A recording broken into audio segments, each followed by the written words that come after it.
Colonel James L. Stone, Okay. United States Army, born in the year 1922, December 27th, 1922. Pine Bluff, Arkansas, one way just a short distance from the Arkansas River. What do you call? I would normally would have been called up for World War II, but they told me, they swore me in. They said, "Well, go on home. We'll call you back later." Well, I had to go somewhere and get a job. They forgot about me. So I went to work for General Electric down in Houston. But what did you study in the University of Arkansas?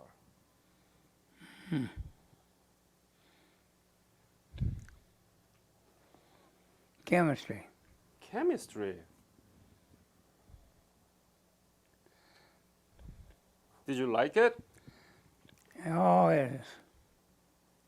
Did you like math, chemistry, biology, science? It'll do. It didn't stimulate my mind. No, I just lived a normal life there, the university. Graduated like everybody else. I graduated from high school. I graduated from college. And went down to Fort Hood, Texas, like for ROTC summer camp. I was sworn in the Army there. There's where they told me, "Well, you go home." Go home? Yeah, I said what do you call it? They didn't have any place for us. They said, "Wait until we call you up." So I went home. As I told you, I had to get a job. It took a long time. And went to work for General Electric down in Houston. Then when they called me up at the fall of 1948, that's when they broke the Korean War out. I had about 2 years before I went to Korea. I was training troops there at Fort Ord, California. Then after we got online in Korea, had a regular war.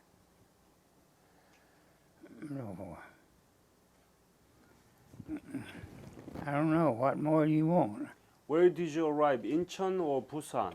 Busan, March of 1951, but like everybody else, I rode that boat over, got off the boat there at Busan. Then they put us on board a North Korean Pullman going north.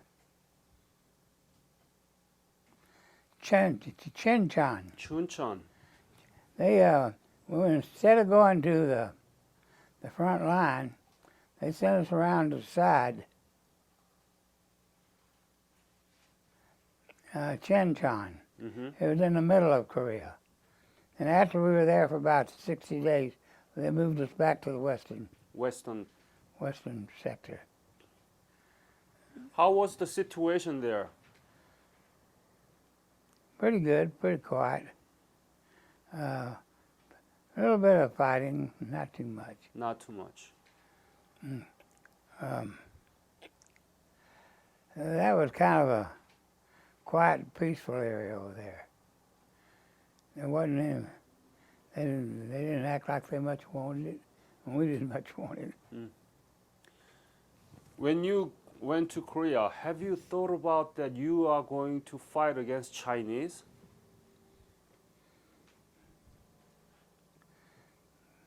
And I thought about it, yes. So you knew that there were Chinese soldiers there? Knew it all what? Chinese soldier. Oh yes, I expected to meet Chinese soldiers, yes. Of course, it was pretty common at that time. The summer of 1951, I get my years mixed up. Yeah,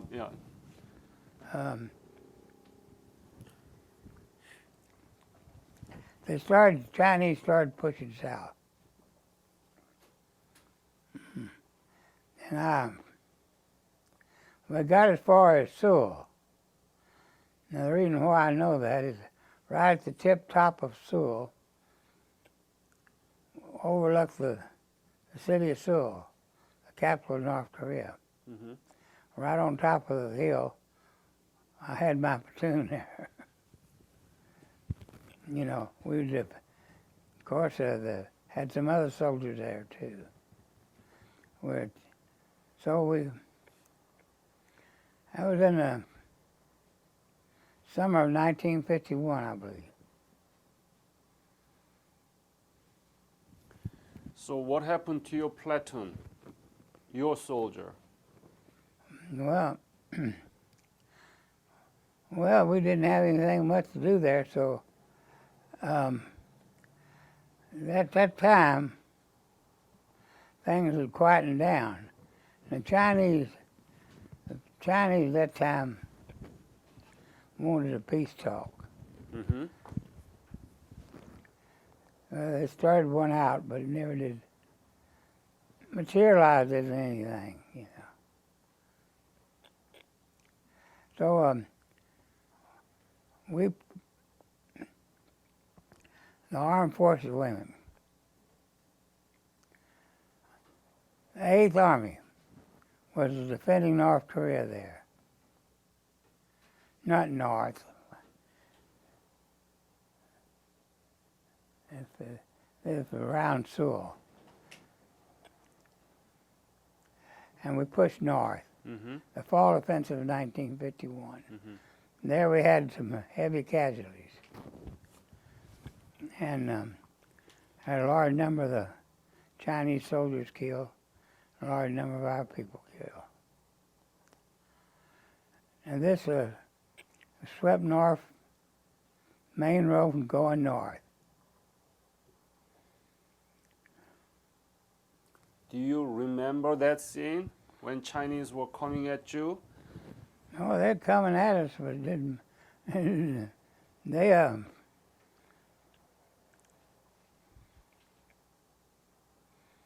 they went back in a hurry. They recognized they were losing too many men.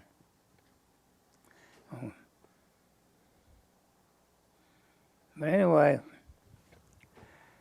we pushed north, way north on past the main route north. Now, if you know where that is.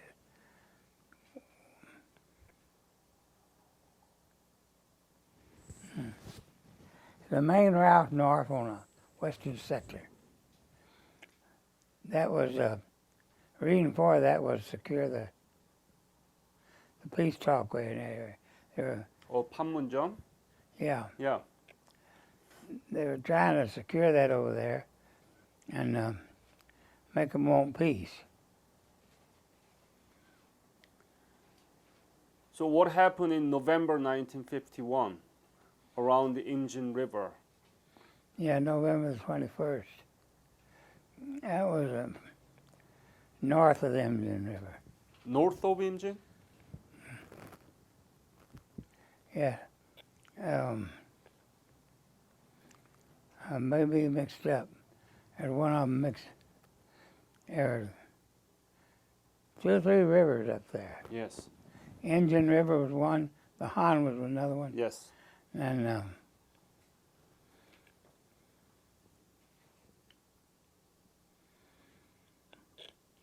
we were as far north as you could go. Because right across the river from my position was I forgot the name of that river. Injin. Indian, yeah, right. Yeah. Well,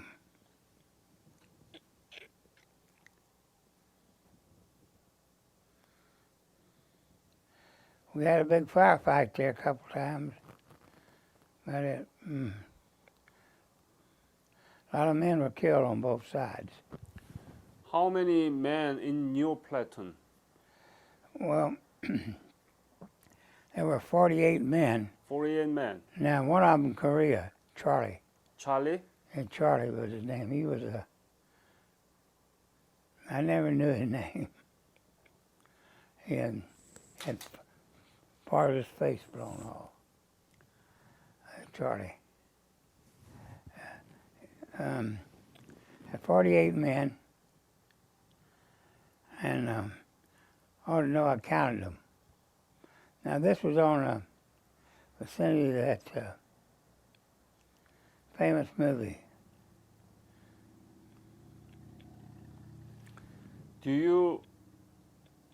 It's amazing that you remember the number of men that you actually. Well, I ought to. I counted them. But how many Chinese soldiers were attacking you? Oh, they must have. I would say they had 2 battalions, what it ended up with. So about 800, 900?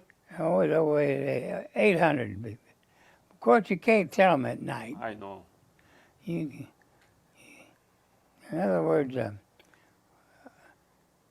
we were to hit. Well, the first attack started out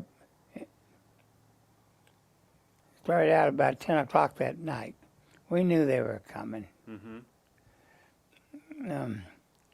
And actually went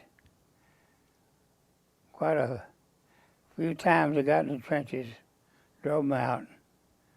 Then again, it kept repeating itself.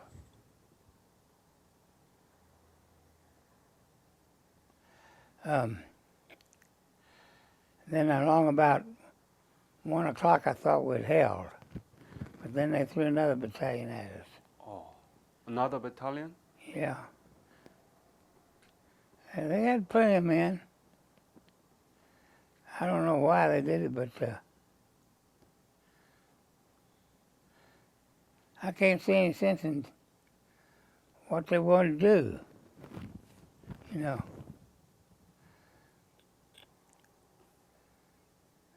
Except take another hill. So at some point you were wounded. Yes. Where were you wounded? Well, 3 different places. Can you point? Legs, one through the neck. Through the neck? Yeah. Right here. Went through here, come out over here. Oh. Were you able to breathe? Yes, I breathed. But now here's what happened. Some guy was bleeding profusely. And some GI, I don't know who he was, come along and put what we call at that time a mask, and helps stop the bleeding. You know. Mm-hmm. In other words, you know these safety maps they all wear? Yeah. Well, that had wrapped it around my neck, and that stopped the bleeding. And you still were conscious, right? Yeah. And you saw Chinese coming at you again and again and again? More, you know what to do. You use the word, there were too many of them. But consider the number we killed is a horrible thing. Of course, my men did a lot of the work. I did. Here, you can want to look at it. You can come over here. Here, it should be right about here. I went through there. Wow. No, I was another way out. They could, I'd let some of them go. The rest of them, I was going to stay there with the wounded. What were you thinking? Hmm? What were you thinking? So many Chinese soldiers around you, and you asked them to leave? Well, no, I didn't ask them to leave. I said they could if they wanted to. Yes. And Then they said, well, no, we're going to refuse to give up. Not a single man threw his arms up. Not a single man. Not a single man. Even poor Charlie took off part of his face. He was Korean soldier. Yes, assigned to my platoon. Mm.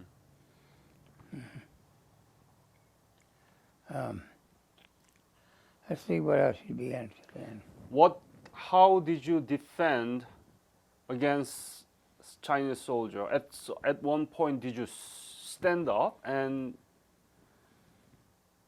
How did I defend? Firing a rifle. What rifle did you have before? M1 rifle. M1? Yeah. Mm. Sometimes a carbine, whichever one's handy. At that time, did you have a M1 or carbine? I had both. Both. Yeah, we had everything. There wasn't anything we didn't have. Well, here, some of my men were shot, so they weren't any use to me, shot. I had to grab those weapons and put them up. There's a little side story. I had one, made me so damn mad I didn't know what to do. I had one soldier that could not load the M1 rifle. Mm-hmm. Here I was right in the middle of a firefight with the enemy, and he couldn't load that damn rifle.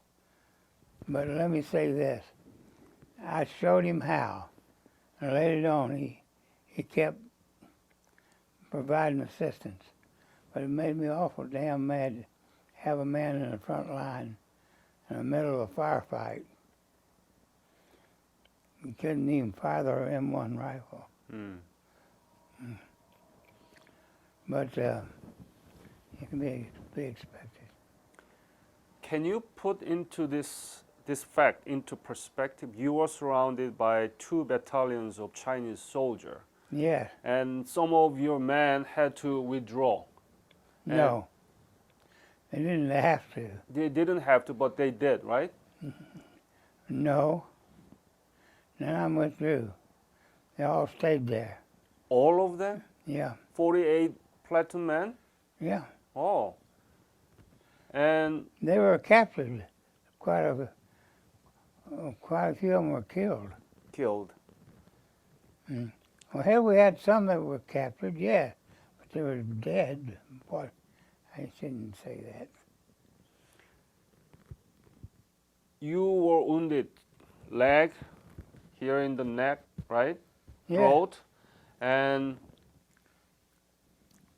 3 times wounded, and surrounded by the Chinese, 800 of them. Isn't it kind of Well, miracle? that's the man. We gave a rough time.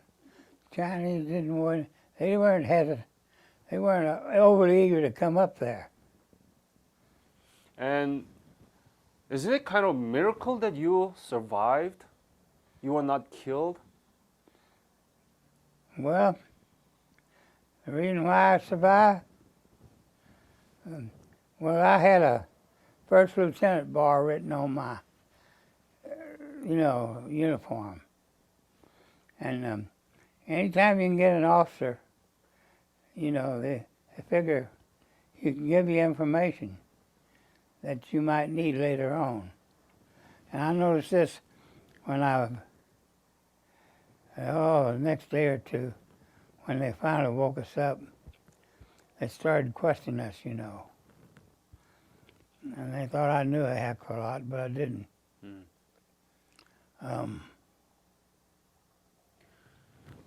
Who do you think that protect you? Who protected me? Yeah. We protected ourselves, that's what you mean? Yeah? My man helped me stay alive. Incidentally, one of the guys that helped me stay alive, his name was Stone, S-T-O-N-E, Floyd Stone. Same name as I Same had. name. Yeah. He fired the M1 rifle. Of course I did too, but That's unusual, isn't it? Now, Very. he was captured right along with me. So 2 stones captured. He had 2 stones, but no can. No can. So how, I mean, were you transported to the camp, the prison camp, or you walked up to the Yalu River? Well, both. Both. We were captured that night. I was put on a, what we call, you know what, where they carry you off on a stretcher. Uh-huh. The reason why they wanted me was they had that bar. They figured I could give them some information.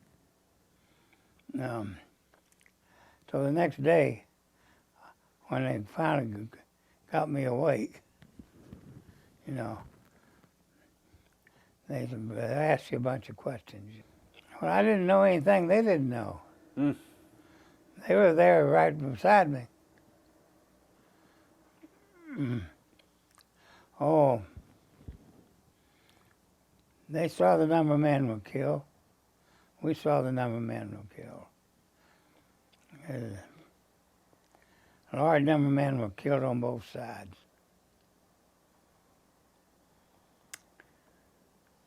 Do they give you medical treatment?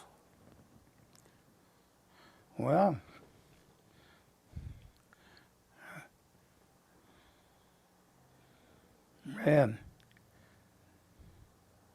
no, they didn't.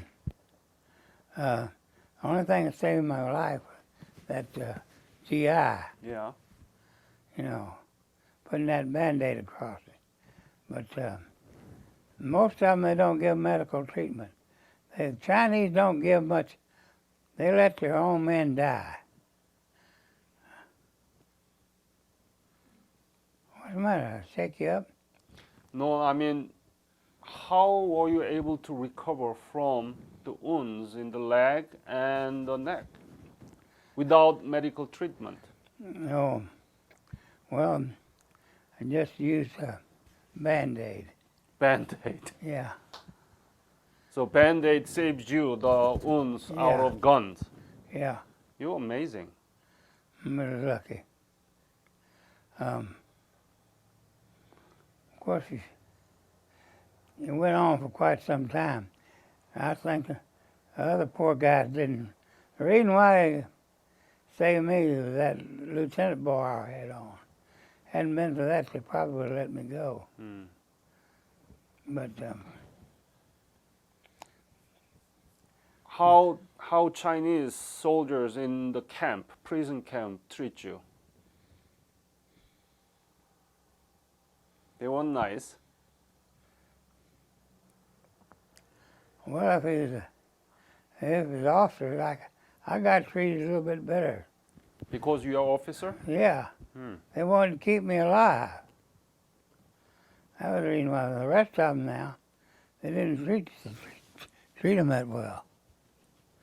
Matter of fact, some of them died.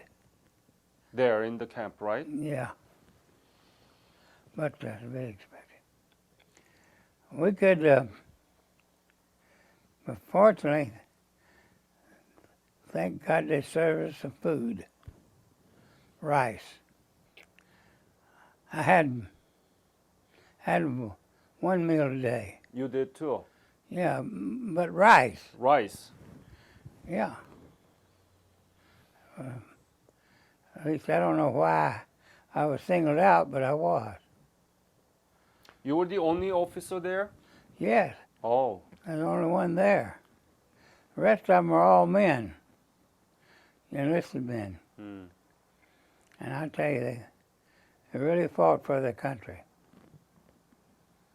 No doubt about it. Have you thought that you're not going to survive out of that camp? What was the things that get you going in that prison camp? The only thing you'd want would be food. You don't think of your wife, you don't think of your children Well, you get all your mind set on food. When you're going to eat again, if you're going to eat again. So if the Chinese wanted something, they come up with the food. They knew that I belonged to the 1st Cavalry, Mm-hmm. and they knew that. Yeah. So after a while, it just stopped. They weren't overly mean about it. That was the fall of Big Switch. 1953. Yeah, Yeah. Why were you kept there longer than any other people? I wasn't captured any longer. Oh, you Some were? of them been there longer than I was. Okay. But some of them were released earlier than you.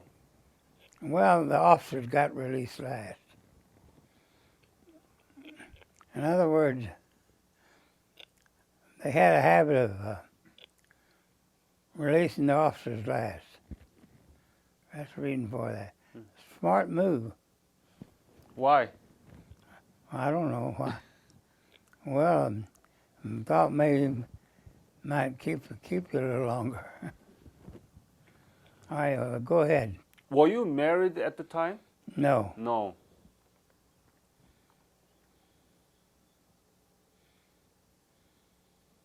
What do you think about Americans didn't really know that the Chinese soldier crossed the Yalu River in October of 1950? It's a big intelligence failure.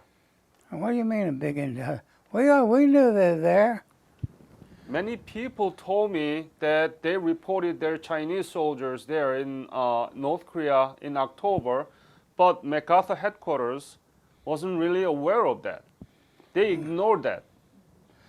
If that's the case, I don't see how in the hell they'll come across by the thousands. How could they miss them? Right. That's my question. How could we miss them? And Yeah. many people reported back to the MacArthur headquarters, Yeah. but they ignored it. Well, they might have. All they had to do is lick their head out the door or something. They'd see them. A lot of times they're sitting right there, right across the hill. They'd sit there on one hill and you'd be on another one. How could you miss it? Right.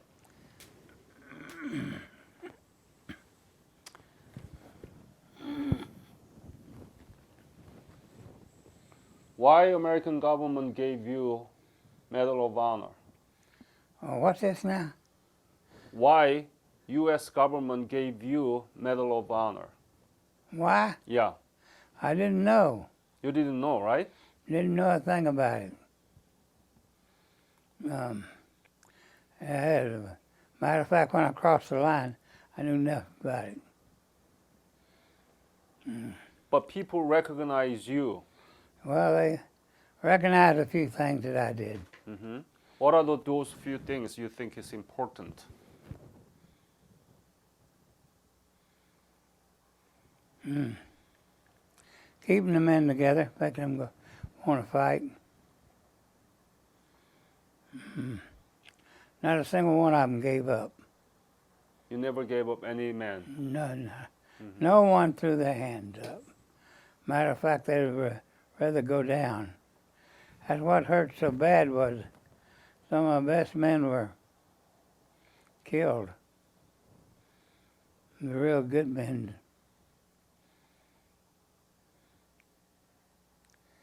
They got killed. My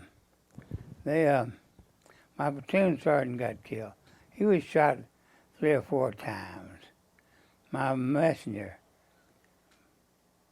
he got shot 3 or 4 times. In other words, there's one bloody bath out there. Everybody was shot. We had 100% casualties. You know what 100% is? Yep. Some of those boys have been shot more than once. Mm-hmm. Yeah, I can tell you this. I'm not going to get into this close hand-to-hand fighting, but when you see my man taking a Chinese weapon away from a Chinese boy, he's really fighting for his life. Yes. And I saw my own personal men fighting for their lives, taking the enemy soldiers, taking their rifles away from them. It used to be the funniest darn thing. He'd show up there and he'd grab the rifle, take it away from him. Well, so much of that. You know, now if you go to department store here in the United States, Arlington, Dallas, Yeah. anywhere in Texas, you find Chinese products everywhere. Well, let me say this, the Chinese, I'll tell you others story now. Mm-hmm. A lot of things they were good about.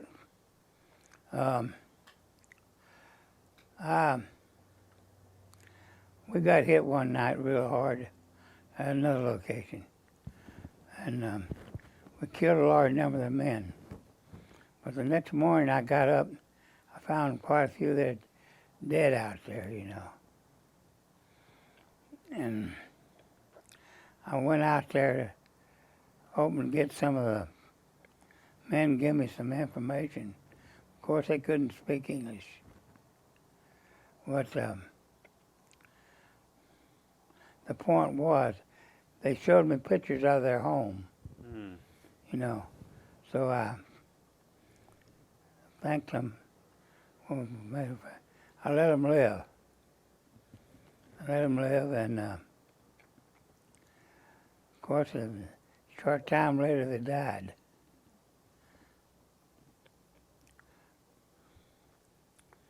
He just said, why not let a man live out his life there? Why take it away from him? He just wanted to go back home like we were. And I could go on and on, but a lot of ways the Chinese were good to us. Particularly when it come to food, you know, they made we got some food now. I said food, some food.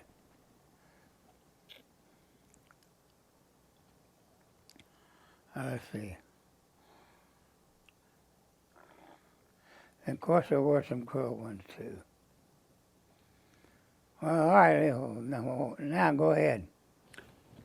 So now the Chinese product is everywhere, Yes. but they are still communist country. Well, listen, they're just trying to make a living like we are. Exactly. And so we call it frenemy, the relationship between China and the United States as a frenemy. Well, it should be friendly. Huh? It should be friendly. We can do business. Understand there's a trade Yes. on and con. I don't know that, but what do they expect the Chinese got to make a living too? Yes. The Chinese are good people. And of course, I don't particularly care for their form of government at times, but they got a large number of people to feed. I mean millions. 1.3 billions. That many? That many. 1.3 billions. All right, how about you have any questions? Now, I have more question. Have you been, so it's a friend and enemy. Have I been, I have no enemy over there. No, you don't have any enemy over there? Well, yeah, I have no hatred toward the Chinese. Why? Because you are... Why, he was just doing what I was doing. Mm-hmm. I was fighting for my country, and he was doing the same thing. So would you shake hands with the Chinese soldier if it is arranged? Well, I don't know about that now. I try to treat him very nice, but I'll say this. I'm not going to go around shaking his hand now. Mm-hmm. But he was doing making a living like the rest of us doing. He wasn't overly mean. A few of them might have been, but even we had a few of them that were mean too. Have you been back to Korea? No. You never been back to Korea? Well, I don't look. I spent 29 months over there. That's enough. You are sick and tired of it? Look, I have no desire to go back to Korea. Another thing too is my, what do you call, legs. Can't take the treatment. Go, listen, that's mountain. Have you ever, well, you've been there. Look, that's mountain after mountain. I mean this way. Yeah. That's what you look up at. And there's no small, peaceful, what do you call, farmland. That is one mountain after another. Mm. And you know I'm right. 70% is mountains there. Yeah, I know that. And quite a few of those I climbed too. Yes. Actually, I admire the Chinese a lot of ways, but they're a little bit set in their own ways. So, the fact that they were losing a large number of men, Uh-huh.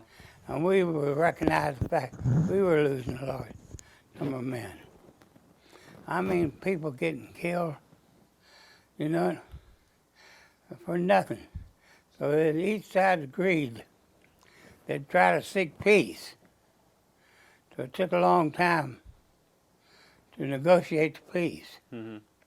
Now, they had a big peace ceremony going on in Panmunjom.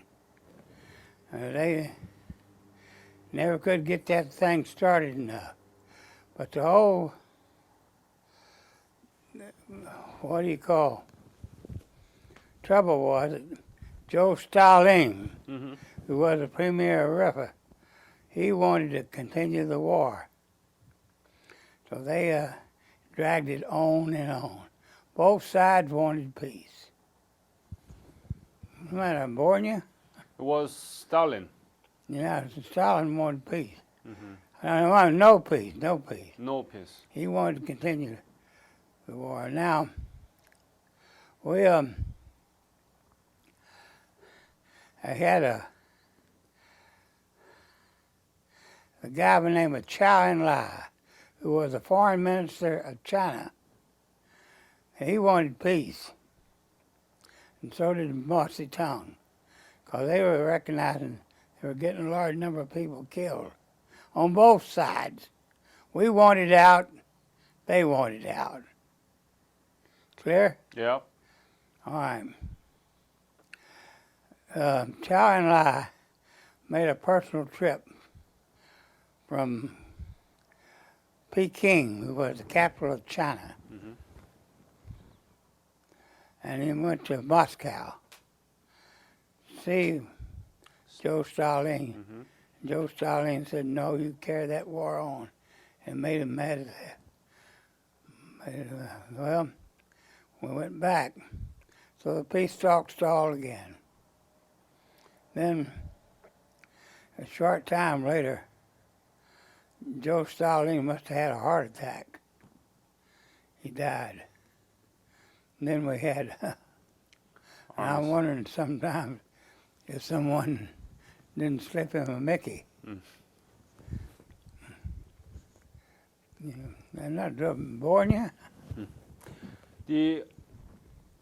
But he, when Joe Stalin died, then that was the key to coming for peace.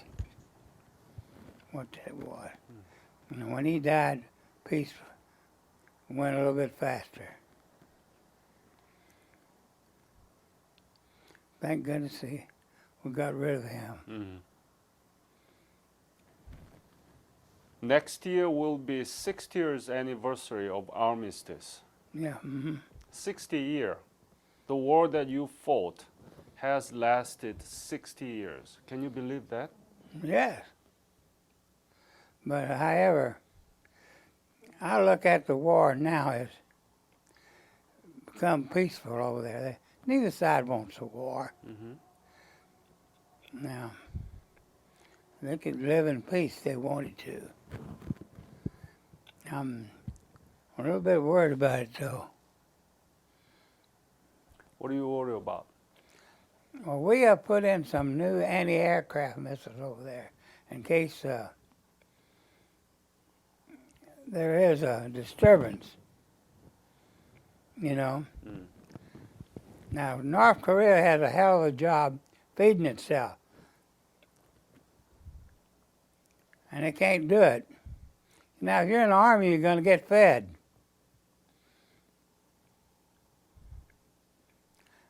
Now, they can't feed themselves. That means they might have to come down into South Korea to get some food. But that's the reason why they got that heavy artillery pieces up there. I hope they have peace. Yes, we do. I can't see any sense in going off to war. There's no sense in that. A lot of good men getting killed on both sides. Now, I'll say this, though. The Chinese, it's very hard to grow food over there. Very hard. Have you been to China? Yeah, I was up there 29 months. No, China. No, not China, no. I was on the banks of the Yellow River. Uh-huh. Right across the Yellow River was China. You're right. No, I'll pass through China. How's that? What is it? So how can we build the trust and peace there? Well, you ought to know that now. That's your job.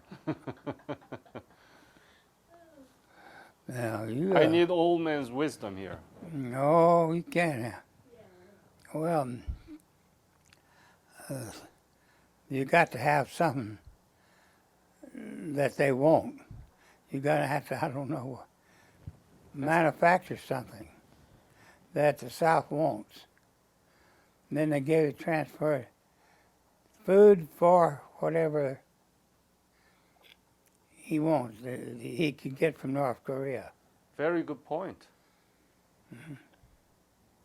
Well, it had to be something nice. I don't know what it would be. Maybe luggage.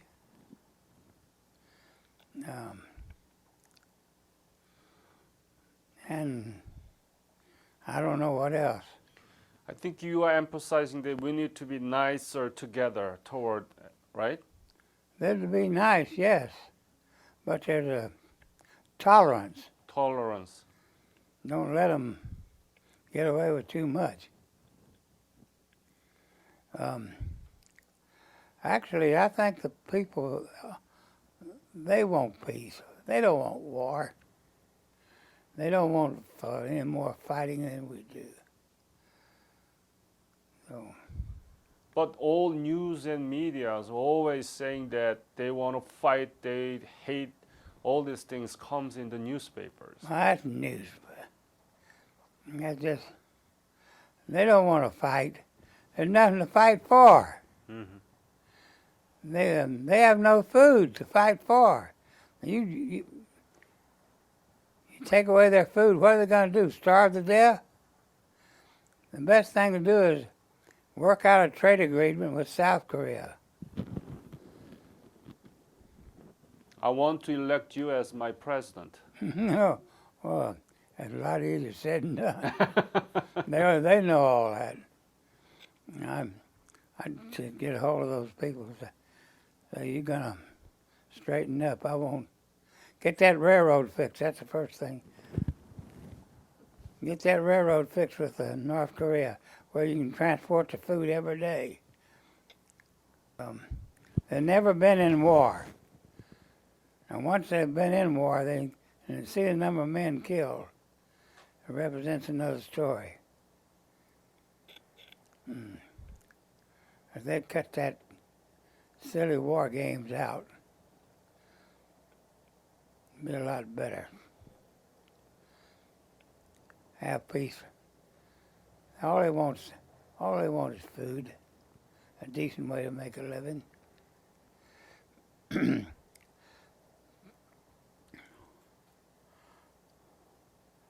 Oh yeah, I forgot one thing.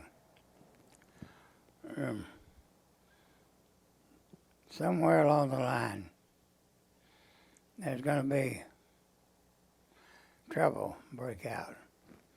You got to be able to stop it. Mm-hmm. How? Well, how? That's your job. Strong military? No. No? We, well, we don't want a war, and they don't want a war. There will be I just hope that someone in the background wants to stop it. Korean people are good people.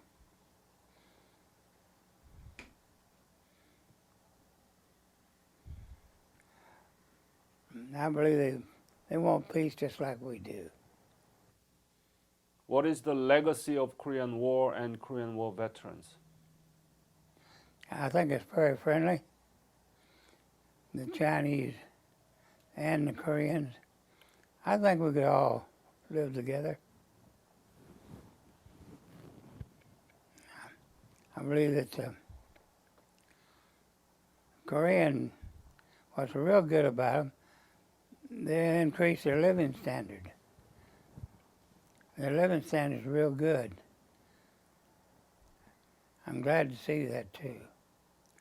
Well, I thought it was real amazing once we got caught in North Korean. Well, I was in the prison camp, I told you about it. Well, we went off into a North Korean, well, they had a corn crop there. We went over there and stole some corn. And I did that with a friend, a Turkish officer. Turkish? Yeah, we had Turkish officers there. And he, I tell you what, I thought, well, they said, I was all ready. He pulled the corn out of my jacket and so forth. But the Korean denied it. So that took us 2 weeks in the pokey. 2 weeks? 2 weeks in the pokey, yeah, for stealing corn. He told us the corn didn't belong to them, it belonged to the North Koreans. But we stole them anyway. But what made me mad, he probably would let us go if we hadn't. See, he sat there denying it. Yeah. So there were other officers from other countries? Oh, yeah, yeah. We had Thailanders there. Thailand? Thailanders, Oh. yeah. And South African, New Zealand, New Zealand. Turkish. Oh, we had a conglomeration of everything. Were there any funny things happening? Funny thing? Yeah, among the officers? Well, not too much. Not much you can. What about the British guy? Were they funny? Well, I didn't think so. I slept right next to them. They're different lifestyle. Every morning they'd get up and they'd work on that mustache. Mustache? Yeah. You know that little... What for? I mean, it was in the prison camp. Well, I don't know what for, but they worked on them for about 10 of those. And each one of them had a handlebar mustache, except the second lieutenant. And the British were the laziest groups of people I've ever seen in my life. That lazy? Yeah. They don't do nothing all day long. All they do is talk. And the brush. Oh, yeah.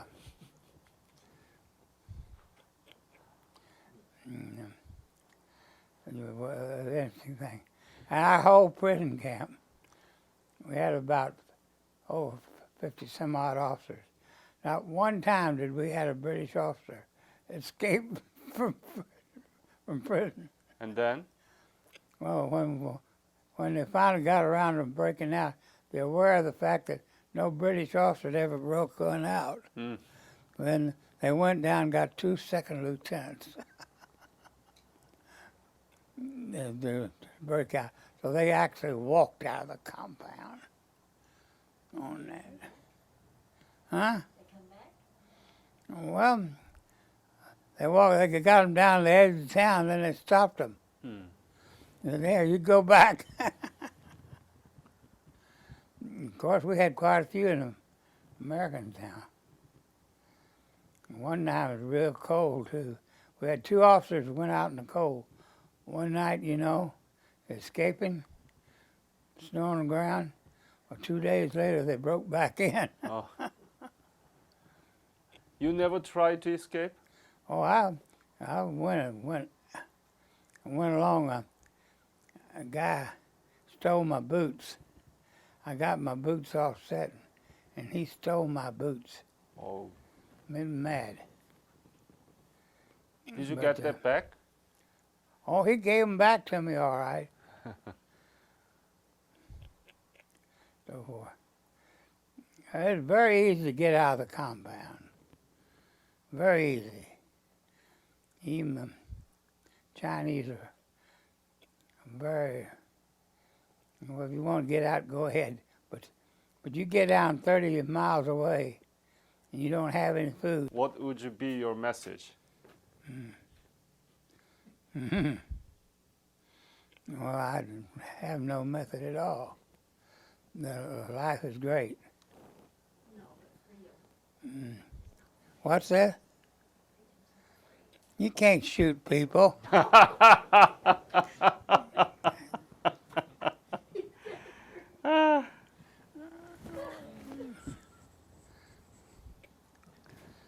had a great time. I didn't give you much. I could full of combat stories, but listen, we were on a tip-top hill overlooking Korea, the capital of Korea. And every night there used to be a Chinese about a mile away, fire a bunch of rounds at us. We never could hit him when we fired back at him. Well, hell, he didn't. We never, and we used to missed him, But he finally gave up hope, and we did too. Mm.